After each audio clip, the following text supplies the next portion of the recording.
Hai semua, apa khabar? Saya Mahadevan, seorang peguam, dan kita masih lagi bersama dengan topik kita di mana kita ada memberikan tips-tips untuk peniaga-peniaga kecil dan bagaimana untuk memulakan satu perniagaan kecil. Dan bagi hari ini kita dah cover topik-topik sebelumnya, dan untuk hari ini saya akan menyentuh mengenai topik yang berkaitan dengan kewangan. Yang penting sekali bila kita membuat perniagaan ini, tujuan utama kita adalah untuk mendapatkan keuntungan. Sebab itulah kita buat perniagaan. Tetapi bila kita buat perniagaan ini, ada beberapa benda yang kita perlu tahu. Yang pertama sekali, bila kamu membuat satu perniagaan kecil ini, kamu kena buka satu akaun. Akaun apa? Akaun bank. Akaun bank yang jenis macam mana? Sebolehnya akaun bank yang berbentuk current account. Kenapa kita perlukan current account? Saya bagi contoh ya. Sekarang ni kamu ada akaun peribadi kamu.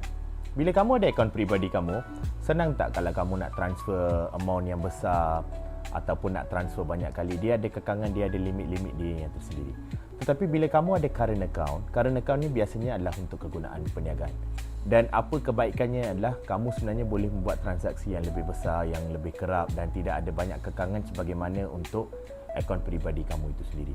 So sebolehnya di sini, saranan saya adalah untuk kamu membuat satu current account untuk perniagaan kecil kamu.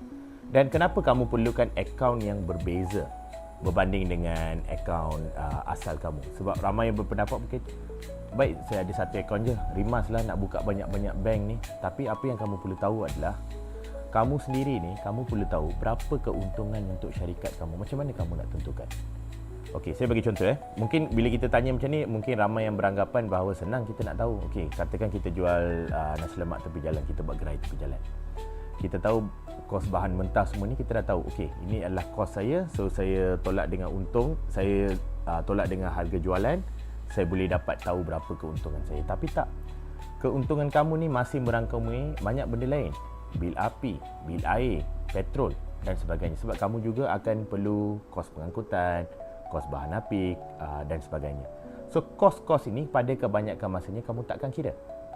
Dan bila kamu tak kira, adakah keuntungan bersih kamu tu sebenarnya bersih? Sebenarnya tak.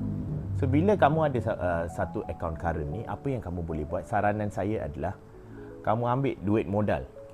Mana-mana syarikat kamu perlukan modal betul. So kamu ambil duit modal ni daripada akaun peribadi kamu ni, kamu transfer kepada current account. Dengan menggunakan duit modal yang kamu ada ni, segala perbelanjaan yang melibatkan perniagaan tersebut kamu boleh track menggunakan akaun tersebut. Dan bila kamu boleh track, kamu boleh buat kiraan untung rugi dengan lebih jelas.